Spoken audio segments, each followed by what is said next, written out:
ఆశ్రమాన్ని నిర్వహిస్తూ ప్రజలందరినీ కూడా జాగృతం చేస్తూ ఇతపర సుఖాలన్నింటినీ వదిలేసి వారు వానప్రస్థ ఆశ్రమానికి చేసినటువంటి సందర్భంగా ఐఆర్ ఫౌండేషన్ తరఫు నుంచి వారి యొక్క ఆశీర్వాదం వారి యొక్క చల్లని చూపు మా పైన వారిని దర్శించుకొని పూజా కార్యక్రమం. అలాగే హరిపంతులు గారు చిన్న వయసులోనే మంచి జ్ఞాన సముపార్జన చేసినటువంటి వారి యొక్క కూడా ప్రేమను పొందడానికి మేమందరం చేస్తున్నాం. మనందరికీ తెలుసు హైందవ ధర్మం సాంస్కృతిక విలువలు అలాగే మనిషి యొక్క జీవన విధానం అంతా కూడా గురువు ద్వారానే వస్తుంది.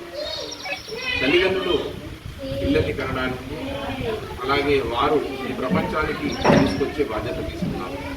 కానీ మన జ్ఞాన సముపార్జన కానీ విలువలు నైతికత క్రమశిక్షణ అలవాట్లు విచక్షణ అన్నీ కూడా మనం గురువు ద్వారానే చేస్తున్నాం. ఇప్పుడు గురు పౌర్ణిమ అనే యొక్క శుభ సందర్భంలో ఎవరైనా కానీ దేవుడు తల్లిదండ్రుల తర్వాత గురువుకి అత్యంత ప్రభుత్వ స్థానం ఇచ్చింది. మన యొక్క ఒక రాయిని శిల నువ్వే, శిల్పి నువ్వే, శిల్పం నువ్వే అలా తీర్చిదిద్దేది గురువు మాత్రమే. వారి యొక్క అడుగుజాడల్లో మనము ఒక సత్ప్రవర్తన, సంస్కృతి, సాంప్రదాయాలు, విలువలు, నైతికత అలాగే వ్యక్తిత్వం వికాసానికి కూడా వారిచ్చే బోధన కానీ వారిచ్చే అనుభవాలు మనందరికీ అవచ్చు. ఈ ప్రపంచం నిర్మితమైంది అంటే సూర్యుడి నుంచి విడిపోయి ఒక భూగోళం అలా అయిన తర్వాత ప్రాకృతికంగా ఈ చెట్లు కొండలను ఏర్పడిన తర్వాత మనిషి జీవన విధానం స్టార్ట్ అయిన తర్వాత మనం ఏం చేయాలో తెలియకపోయినప్పుడు ఒక వ్యక్తి దేవుడు వ్యాసమహర్షి కానీ ఆదిశంకరాచార్యులు కానీ వీరు మనకి ఇచ్చినటువంటి విధానం ఏంటంటే మనకు చైలింగ్ అది ఎప్పుడో కొద్దిగా ఆడమని ఈవ్ అని మనం ఇంగ్లీష్లో చదువుకుంటాం. నిర్మిమ అనేది వచ్చిందో అప్పటి నుంచి వారి నుంచి వచ్చిన సంతానమే ప్రపంచం అంతా. ప్రపంచంలో ఏదీ లేదు, మనం ఇంకొక వ్యక్తికి మంచి సత్ప్రవర్తన విలువలు నేర్పడానికి మాత్రమే.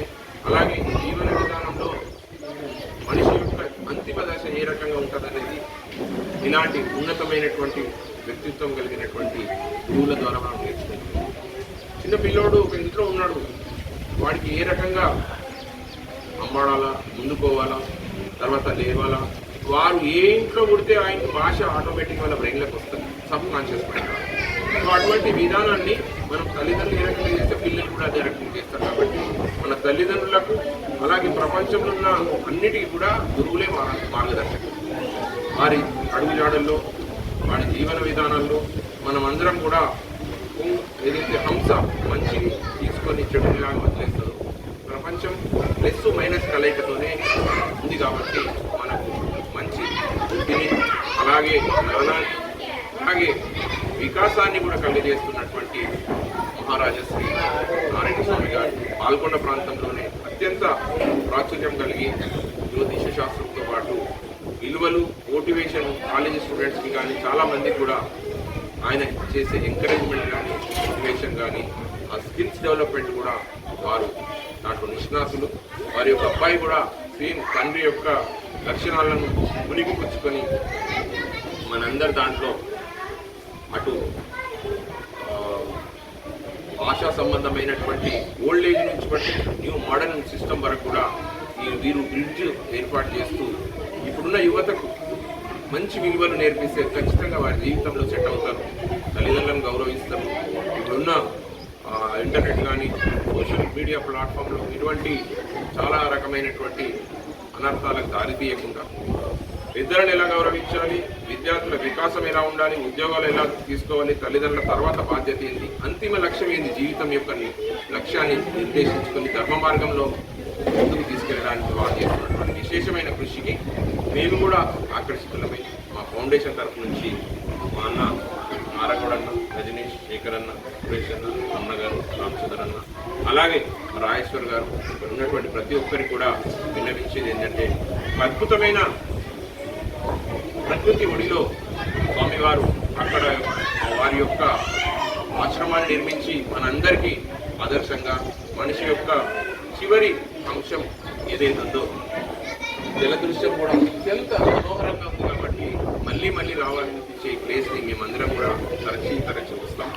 ఖచ్చితంగా వారి అడుగుజాడల్లో మాకు తోచినటువంటి కాంట్రిబ్యూషన్స్ అన్నీ కూడా వారితో పాటు నడుస్తామని చెప్తూ వారు చల్లని చూపు మా పైన ఉండాలని, మా భవిష్యత్ తరాలకు ఆదర్శంగా నిలవాలని, మమ్మల్ని ఎంకరేజ్ చేయాలని అడ్వైజెస్ ఇస్తూ మమ్మల్ని ముందుకు తీసుకెళ్లాల్సిన బాధ్యత గురువు గారి పైన ఇస్తూ మీ అందరి నుంచి